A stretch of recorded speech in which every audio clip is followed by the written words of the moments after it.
My name is Arthur Miller, and for over 50 years I've built my life on a lie. It wasn't a malicious lie, you understand. It was the kind of lie a young man tells himself to survive and then keeps telling it until he forgets it's not the truth. The lie was that a strong man doesn't break. He just gets quiet. He absorbs the pain. He carries the weight, and he never, ever lets it show. I came back from the jungles of Vietnam in '69 believing that silence was my armor, my badge of honor. I taught it to my children without ever saying a word, and they grew up respecting a man who was only half there. Now I see my grandson, Leo, polishing that same armor, preparing to march off to his own war. He looks at me with such pride, telling me he'll be strong just like me. And for the first time, that pride feels like a cold dread in my bones. I didn't give him a legacy. I gave him a cage. You don't forget the feel of that place. The rain that never stopped, turning the world into mud and steam. It wasn't the noise of the firefights that stayed with me the most. It was the silence that came after. The thick, heavy quiet when you're counting who's still with you. I have this one memory burned behind my eyes. I'm 24, huddled under a poncho, the monsoon rain drumming down so hard you can't hear yourself think. Someone pushes a set of dog tags into my hand. They belong to my friend David. The metal is still warm from his body. And in that moment, I made a choice. I squeezed that metal in my fist until my knuckles were white, and I told myself, you will not cry. You will not break. Strong men get the others home. I bit down on the grief and swallowed it whole, thinking it was strength. But it wasn't. It was poison. A poison I've been carrying inside me ever since, mistaking the numbness for healing. The year was 1969. I was 24, but I felt ancient. We were infantry, just grunts from places like Ohio and Texas, dropped into a world that didn't want us there. My world shrank to the few feet of jungle in front of my face. Everything was green and wet. The rain wasn't like anything I'd known back home. It was a solid wall of water that fell for weeks, turning the ground into a thick red soup that tried to steal your boots with every step. You learn to live with the smell of mildew and rot, the constant dampness that seeped into your bones, and the symphony of insects that never stopped. We weren't fighting for a flag or an idea out there. We were just kids trying to keep track of the days, counting how many more until we could go home. The big picture didn't matter when your whole universe was the weight of your pack and the sound of the man breathing behind you.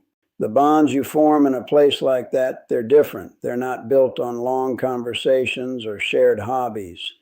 They're forged in silence, in the shared understanding of a look across a clearing or the simple act of passing a dry canteen. My friend David, he was a farm boy from Iowa. He had this picture of his girl, Linda, that he kept wrapped in plastic. We all knew her name. We knew the names of each other's girls, mothers, and little brothers. Those names were like talismans, whispers of a world that still existed somewhere beyond the suffocating canopy of trees. We weren't a band of heroes. We were a collection of ghosts in waiting, terrified boys pretending to be men, holding on to scraps of home while the jungle watched us with 1,000 unseen eyes. The fear was a constant companion, a low hum beneath the surface of everything. We didn't talk about it, we just carried it. I remember standing on the tarmac of an airfield, the heat rising in waves from the blacktop. The air was thick with the smell of jet fuel and something else, something final. They were loading 4 flag-draped coffins onto a transport plane. I didn't look at them directly, I couldn't. Instead, I focused on a single rivet on the plane's wing, staring at it so hard my eyes watered. The sun beat down, and somewhere behind me, a sound cut through the drone of the engines. A woman's cry. It was a raw animal sound of pure loss that ripped right through the disciplined silence of the formation. I bit the inside of my cheek, tasting blood, just to feel something other than that sound. I told myself that was strength, to stand there, straight and silent, while the world fell apart around you. I made that my code, to be the man who could stare at the rivet and not break. I just didn't realize I was breaking on the inside. The memory that never leaves isn't from a battle, it's the quiet that came right after. We were in a clearing, or what was left of one, after a firefight that lasted maybe 10 minutes but felt like a lifetime. The monsoon was relentless, a thick gray curtain of water that turned the red earth into a hungry swamp. I was huddled under a poncho, my knuckles raw, my uniform soaked through. The world was just the sound of the rain drumming on the plastic and the heavy, ragged breathing of the men around me.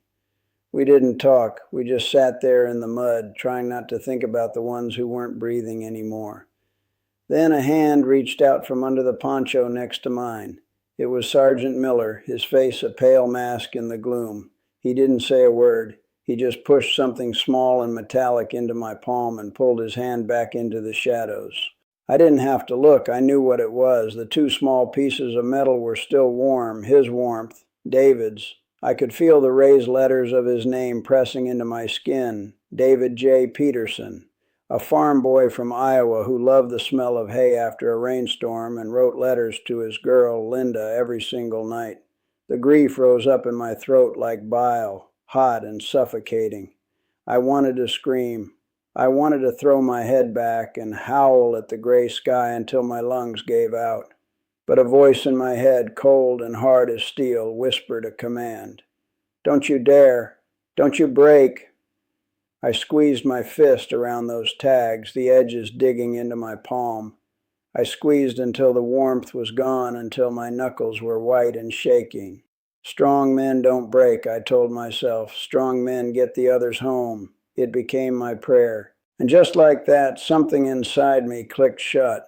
The roaring wave of pain receded, leaving behind a strange and terrible calm. It was a cold, hollow space where the grief should have been. I mistook that emptiness for strength. I thought I had won. I thought I had conquered the fear and the loss by locking it away. I carried David's tags in my pocket for the rest of my tour and then in a small wooden box for the next 50 years. They became a symbol not of my friend, but of my resolve. They were proof that I could endure anything without shattering. But that day in the rain and the mud, I didn't just bury my friend. I buried a part of myself along with him. I buried the boy who knew how to cry, and in his place I built a man made of stone, a fortress, a lie. The guilt, that's the thing that never really lets go. It's not a sharp pain anymore, not after all this time. It's more like a low, constant hum in the back of my mind. A quiet question that still wakes me up at 3 a.m. Why me? Why did I get to come home, get married, have children, and watch my grandchildren play? David was a better man than me, kinder, steadier. He deserved to see his Linda again, to have a life. I feel like I took his place. I took all their places, every birthday, every holiday, every simple, quiet moment, watching the sunset from this porch. For 50 years, it's felt like something I didn't earn, something I stole. I told myself my silence was a monument to them, a way of honoring their memory. But that was just another lie. It was penance. I didn't believe I had the right to be fully happy when they were gone. You think the war ends when you step off that plane, but it doesn't. It just gets quieter. It follows you home and finds new places to hide. For me, it hides in the silence of this house at night. My wife, God rest her soul, she loved the peace and quiet, but for me, the quiet is never peaceful. It's waiting. I'll be sitting right here in this chair, the whole world asleep, and I'll hear it. The faint whump, whump, whump of helicopter blades. It's not real, I know that, but my body doesn't. My heart starts that old familiar rhythm, and the air in the room feels heavy and wet, just like it did then. For 50 years, I've been terrified that if I ever really opened that door I locked back in '69, if I let all that grief out, it would come rushing out like a flood, and I would just dissolve. I wouldn't be Arthur Miller anymore. I'd just be that broken boy in the mud. And the real cost was what that silence did to my family, to my Martha. She was a good woman, the best I've ever known. She deserved a whole man, and what she got was a stone wall with my name on it. I was present, but I was never really there. I could build a fence, I could fix the car, I could provide. I did all the things a good husband was supposed to do. But I could never tell her why I'd sometimes stare out the window for an hour without moving, or why my hands would shake when a car backfired. I thought I was protecting her from the ugliness of it all, but really I was just locking her out. I was keeping her away from the real me. She spent 40 years married to a man who was missing his heart. I robbed her of a husband, and I robbed my children of a father, all in the name of being strong. For 50 years I kept that box closed. For 50 years I kept that part of me locked away, buried deep. Then my grandson, Leo, came over last week. He's 18, all fire and pride, with a brand new uniform that still has the factory creases in it. He stood right there in the living room, so full of purpose he was practically vibrating. "I'm going to make you proud, Grandpa," he said, his eyes shining with that fierce, innocent belief only the young have. "I'll be strong just like you were. Unbreakable." And when he said that word, unbreakable, it was like a key turning in a lock I'd forgotten was even there. The air in the room suddenly felt thick and heavy, and for a second I wasn't looking at my grandson. I was looking at a ghost. I was looking at a 24-year-old boy staring at a rivet on a plane, telling himself the exact same lie. That pride in Leo's eyes, it didn't make me proud. It terrified me. It's a different world now, louder. Back in my day, strength was measured by what you could carry in silence. Men came home from places like that, and the next day they were back on the factory line or out in the fields. You didn't talk about it. It was a private weight, and carrying it without complaint was the mark of a man. Your family knew you were different. They could see it in your eyes, but nobody asked. It was a shared, unspoken rule. Today, everyone has an opinion about everything, and they shout it for the whole world to hear. They argue about things happening 1,000 miles away with a passion that's white hot. But when it comes to the real wars, the ones fought inside your own head, the silence is just as deep as it ever was. We've just gotten better at hiding it behind all the noise, pretending that shouting about the world is the same as talking about ourselves. I see that same old pressure on Leo, just dressed up in new words. He talks about resilience and mental toughness, things he's learned in his training. But it's the same armor, just a different name. It's the same dangerous idea that you can build a wall inside yourself so high that nothing can ever hurt you. He thinks he's preparing for a fight over there, but the real enemy isn't the one you can see. The real enemy is the silence you let grow inside you until it chokes out everything else. It's the lie that tells you being strong means being alone with your pain. I watch him polishing his boots, getting ready to march toward that same lie. And I see my life playing out all over again. I didn't give him a legacy of strength. I handed him the blueprint for a cage, and I have to stop him from building it.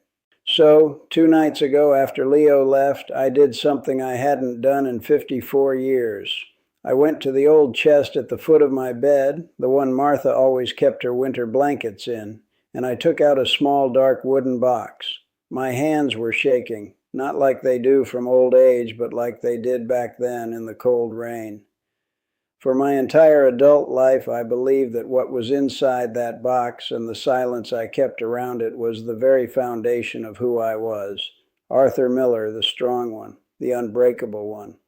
To open it felt like a betrayal of every man I left behind, a surrender. But as I looked at that box, all I could see was Leo's face, so full of that same foolish, dangerous pride I once had. And I made a decision. It was the scariest decision of my life, more frightening than any patrol, any firefight. I decided to tell him the truth, not the war stories, the real story, the story of a scared kid who made a mistake and confused being hard with being strong. I sat him down right here at this kitchen table yesterday morning. I opened the box and pushed David's dog tags across the wood. They made a small, quiet sound, and I told him everything. I told him about the rain, the mud, the warmth of the metal in my hand, and the lie I told myself in that moment. My voice cracked. I, who hadn't shed a tear in half a century, felt my eyes burn. I expected him to look at me differently, with disappointment, maybe even pity, to see a weak old man instead of his hero. But he didn't. He just listened. When I was done, the room was silent for a long time. Then he reached out, put his hand over mine on the table, and said, "Thank you for trusting me with that, Grandpa." And in that moment, the wall I'd spent 54 years building didn't shatter. It just dissolved. It became a bridge. I finally understood. The heaviest things we carry aren't our packs or our rifles. They're the stories we refuse to tell. And true strength isn't being unbreakable. It's having the courage to show someone where you've been broken. So I'm asking you, whoever is listening to this old man talk, think about it. Who in your life are you trying to be strong for? Your child, your partner, a friend who's going through something tough? We all wear that armor for someone. We think we're protecting them by hiding our cracks, our fears, our old wounds. We carry the weight so they don't have to. But what if that weight is just a story that you're keeping locked away, a story that's making you heavy and distant? What if the most powerful thing you could do for them isn't to be unbreakable, but to be honest? To sit down, look them in the eye, and show them where you were broken and how you're still here trying to heal. Maybe the greatest gift you can give someone you love isn't your strength. Maybe it's your truth.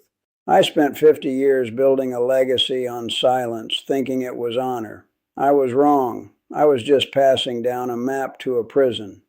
We have to reconsider the lessons we hand down. Are we teaching our children how to stand tall? Or are we just teaching them how to stand alone? There's a difference, a big one. My war didn't end in that jungle. It ended yesterday, at my kitchen table, when I finally laid down my heaviest weapon, my silence. I'm not a hero. I'm just an old man who finally learned that our scars aren't meant to be hidden. They're proof that we survived. They're the stories that connect us. Don't let your silence be the last thing people remember about you. Let it be your story. Let it be the bridge that helps someone else find their way home.